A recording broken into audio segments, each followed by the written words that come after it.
नमो नमः।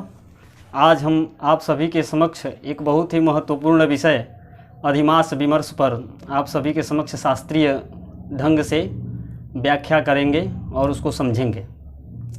वस्तुतः अधिमास जो शब्द आता है, इसमें दो शब्द छिपे हुए हैं, अधि और मास। तो सर्वप्रथम हम मास शब्द की व्युत्पत्ति देखते हैं। तो हमारे यहाँ भारतीय ज्योतिष में नवविध कालमान की चर्चा होती है और उस नवविध कालमान में 4 प्रकार के जो कालमान है वो मानव के व्यवहार में प्रयुक्त होते हैं, जिसमें सौर, चांद्र, नक्षत्र और सामन। इन चारों मानों की उपयोगिता देते हुए आचार्य भास्कर लिखते हैं, मानैश्च चतुर्भिर व्यवहार वृत्ते। ये 4 ही मान जो होते हैं प्रयुक्त होते हैं और इन 4 मानों में जो सौर और चांद्र मास की गणना जब हम करते हैं तो उसमें सौर मास और चांद्र मास की गणना करते हैं। सौर मास जो होता है रवि संक्रांति से, सूर्य की एक संक्रांति से अग्रिम संक्रांति तक जो होता है वह सौर मास होता है।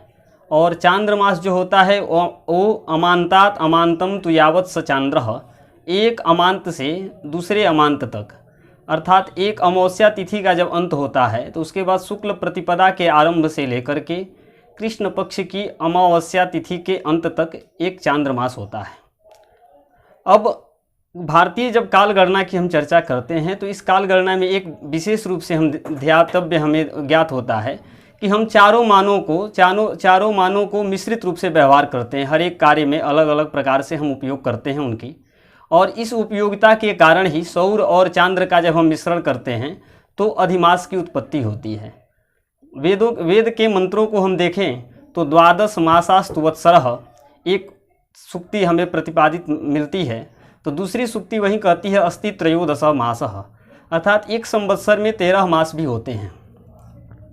तो ये 13 मास की परिकल्पना कैसे आएगी? मधुश्च, माधवश्च, शुक्रः स शुचिश्च, जो मासों की गणना जो वेद मंत्रों में मिलती है, इसमें जो है ये 13 मास की परिकल्पना कैसे आएगी? तो इस पर जब हम विचार करते हैं तो चैत्रादि जो मास की हम गणना करते हैं, चांद्र मास तो एक अमांत से दूसरे अमांत तक होता ही है, दूसरे अमांत तक होता ही है। लेकिन जब हम ये देखते हैं कि ये चैत्रादि की गणना कैसे लेते हैं तो लिखते हैं कि जो है मेषादिस्थे सवितरी यो यो मासः प्रपूर्यते स चांद्रः चैत्रादिस्थः सविज्ञेयः पुरतिर्दित्वे धीमासोन्त्यः, अर्थात एक एक मासों में 2 अमांतों के बीच में सूर्य की जब जब संक्रांति होती है, अर्थात जिस 2 अमांत के बीच में सूर्य की मेष राशि की संक्रांति होगी वह चैत्र मास के नाम से आख्यायित होगा। और इसी क्रम में वृष की संक्रांति होगी तो वैशाख के नाम से आख्यायित होगा, मिथुन की संक्रांति होगी तो ज्येष्ठ मास के नाम से वो आख्यायित होगा। और सौर और चांद्र के दोनों के बीच का जो अंतर होता है करीब करीब 54 से 56 घटी के बीच में एक मध्यम मान से अंतर होता है।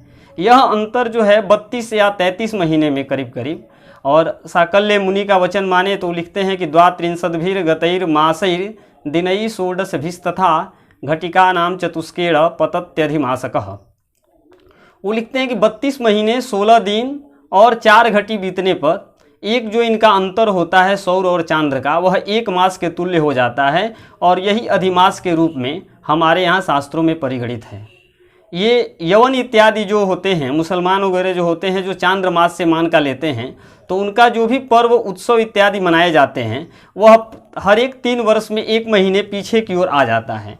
और हर एक 3 वर्ष में 1 महीने पीछे की ओर आने से कोई यदि उनकी जो तजिया का मेला से लेकर के कोई भी उनका धार्मिक कृत्य जो होता है वर्ष में चक्र की तरह जो है परिभ्रमित होता रहता है।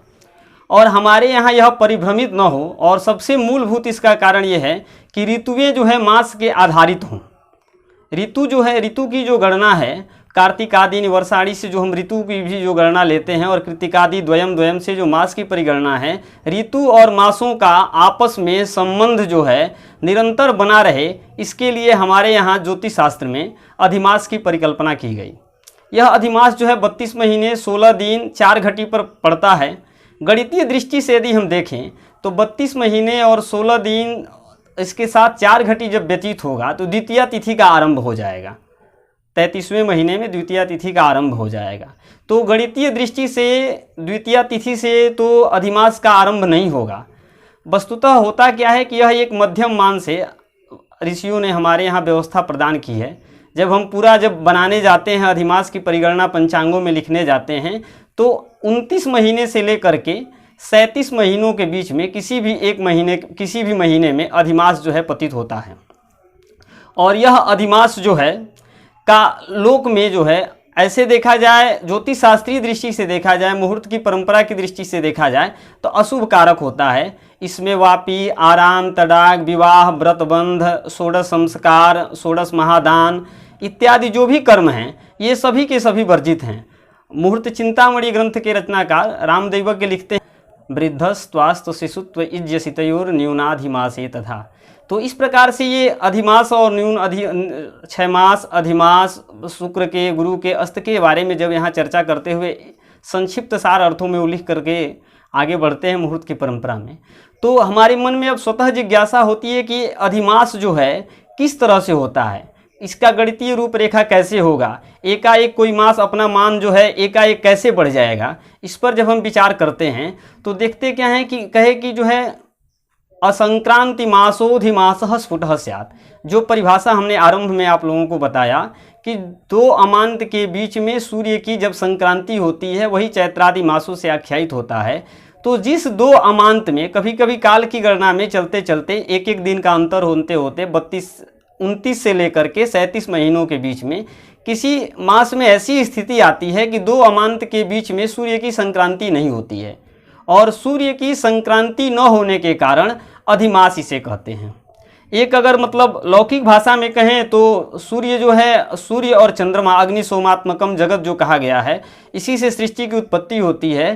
तो सूर्य और चंद्रमा का जब संयोग होता है तब मास रूपी पुत्र उत्पन्न होता है, और जिसमें इनका संयोग नहीं होता है वह अधिमास लोक में जो है मल मास के नाम से आख्यायित हो जाता है। और ये अधिक मास होने के कारण इसमें किसी भी प्रकार का कार्य जो है शुभ कार्य वर्जित है, और इसमें कोई भी व्रत से लेकर के तिथि इत्यादि का जो भी हम करते हैं वो सब वर्जित कर दिया गया है शास्त्रीय रीतियों में। इसके बाद एक बात और हम लोगों को विचार करना है कि ये जो परिगणना है, तो परिगणना जो हम करते हैं मासों की, तो मासों की परिगणना में सौर मास जो होता है एक संक्रांति से दूसरे संक्रांति, चांद्र मास जो होता है वो जो है आपका होता है एक अमांत से दूसरे अमांत तक। नक्षत्र का मान तो स्थिर है, 60 घटी का एक नक्षत्र मान होता है, और 60 घटी को 30 से गुणित कर देंगे तो वो जो है एक मास नक्षत्र मास हो जाएगा। लेकिन ये क्या होता है कि यत कृक्ष सूतक चिकित्सित वासराध्यम तत्सावनाच्च घटिकादिकमार क्षमानाथ, जो लिखा उन्होंने कि जो है चांद्रमान का जो अपना एक व्यवहार होता है व्रत पर्व में, क्रिया में, और ये जो तिथियों का मान लेना होता है, इसलिए हम चांद्रमान का प्रयोग करते हैं। और सौर मास का जो प्रयोग होता है, आयु सौरमिदम यतोब्द गणना सौरात ततः सूर भी प्रोक्तम सत्यमसद यदल्प कथनम नक्षत्रकम सावनम। तो आयु की जो गणना होती है वो सौरमान से होती है, और वर्ष की भी जो गणना होती है वह भी सौरमान से होती है। मास मास और तिथि की जो गणना होती है वह जो है नक्षत्र चांद्र से होती है। इसलिए जो है हम चांद्र मास की भी गणना करते हैं और साथ में सौर मास की भी परिगणना करते हैं। तो सौर मास से हम वर्षादि की गणना कर लेते हैं, चांद्र मास से जो है हम मासादि तिथियों की गणना कर लेते हैं, और यह पूर्णतया जो है काल के जो भेद होते हैं पूर्णतया जो है त्रुटि से रहित है। इसमें किसी भी प्रकार की अनादिकाल से अनवरत काल से यह काल की गणना जो है अविरल रूप से बह रही है, चली आ रही है, इसमें कभी भी दोष नहीं आया। बात हम पाश्चात्य जगत की अगर करते हैं तो वो लोग जो है सौर मान को केवल लेकर के गणना, जो कैलेंडर बनते हैं उसमें ये लोग केवल सौर मान लेते हैं। और इसमें कभी कभी ऐसा होता है कि इन लोगों का जो है आज जैसे 16 तारीख है तो 16 के बाद अगले दिन जो है 27 तारीख या 17 न करके 18 तारीख घोषित कर दिया जाएगा। ये एक बार इतिहास में 150 वर्ष पूर्व हुआ भी है, और आगे भी 72-73 वर्षों में एक दिन इनका मान जो है पीछे जाएगा। तो ये इसको इस प्रकार से जो है संशोधित करते हैं। और ये भारतीय काल गणना में जो अधिमास के कारण जो होता है हमारे यहाँ कोई त्रुटि नहीं होती है, और हम जो है इसको वर्ष गणना से लेकर के तिथि गणना से लेकर के तिथि पत्री से लेकर के सारी सभ्यताओं को ध्यान में रखते हुए और इन सारी व्यवस्थाओं को देखते हुए पूर्णतया जो है अच्छी प्रकार से काल गणना को भी कर लेते हैं और साथ में अपने धार्मिक क्रियाओं को भी कर लेते हैं। अब बात धार्मिक क्रियाओं की आती है तो धर्मशास्त्र में या पौराणिक आख्यानों में क्योंकि वेदोखिलः धर्म मूलम स्मृतिशीले च तद्विदाम आचारश्चैव साधूनाम आत्मनः तुष्टिरेव च। पौराणिक आख्यानों में देखते हैं तो जब यह अधिमास जो आता है, सभी मासों के अधिपति कहे गए हैं, तो अधिमास की एक उत्पत्ति अधिक मास हो जाने के कारण इसको क्या संज्ञा दी जाए, तो भगवान विष्णु ने इसे अपना नाम दिया, पुरुषोत्तम मास के नाम से दिया। और काशी में परंपरा है, पौराणिक आख्यान भी मिलते हैं, इसमें 33 जो है मालपुआ बना करके भगवान को भोग लगाया जाता है और उसे जो है ब्राह्मणों को दान किया जाता है। मालपुआ, कंबल इत्यादि जो है ब्राह्मणों को इसमें दान करना चाहिए। अब हम बात करते हैं इस वर्ष पड़ने वाले अधिमास के बारे में। इस वर्ष का अधिमास जो है, पिछली बार जब अधिमास पड़ा था तो वह बैसाख मास में पड़ा था और उसके ठीक 28 मास बाद 29वें मास में इस वर्ष जो है अधिमास पड़ा है। तो इसकी हम चर्चा करते हैं। तो इसको लेकर के समाज में नाना प्रकार की भ्रांतियाँ हो जाती हैं कि जो है हम क्या करें अधिमास में, माने कौन से मास में हम नवरात्रि व्रत पर्व इत्यादि करें। तो 2-3 चीज़ों को मैं आप सभी को थोड़ा सा बता देता हूँ। एक जो है अधिमास जो है, पहले क्या होता है कि अमांत से गणना होती है। तो उत्तर भारत में जो है शुक्ल पक्ष से हम गणना करते हैं और कृष्ण पक्ष की अमावस्या पर्व मास जो है पूर्ति हम मानते हैं। तो आश्विन कृष्ण पक्ष अमावस्या जो तिथि होगी वह शुद्ध कृष्ण पक्ष में मानी जाएगी और उसके बाद से सूर्य की संक्रांति न होने के कारण, अर्थात तुला राशि की संक्रांति होगी तो अगला अग्रिम मास जो है हम आश्विन मास मानेंगे। तुला राशि की संक्रांति न होने के कारण यह अधिमास पड़ रहा है। तो यह अधिमास जो है पड़ेगा करीब 18 तारीख से शुरू होकर के, और जो है एक पक्ष इसका 1 अक्टूबर तक पड़ेगा, 18 सितंबर से 1 अक्टूबर तक। दूसरा पक्ष इसका जो है अधिमास का पड़ेगा 2 अक्टूबर से लेकर के 16 अक्टूबर तक। तो यह जो है पूर्णतया अर्थात 18 सितंबर से लेकर के 16 अक्टूबर तक यह जो है अधिमास रहेगा। और इसके बाद पुनः जो है शुक्ल पक्ष आएगा और शुक्ल पक्ष की जो गणना होगी वह 17 तारीख से लेकर के 17 अक्टूबर से लेकर के 31 अक्टूबर 2020 तक यह रहेगी। तो इसमें लेकर के किसी भी प्रकार की हम भ्रांतियों से बचें और जो है शुद्ध आश्विन शुक्ल पक्ष में हम नवरात्र व्रत को करेंगे। और यह नवरात्रि व्रत इस वर्ष जो है 17 अक्टूबर से लेकर के 24 अक्टूबर तक का है, 8 दिन का ही यह नवरात्रि है।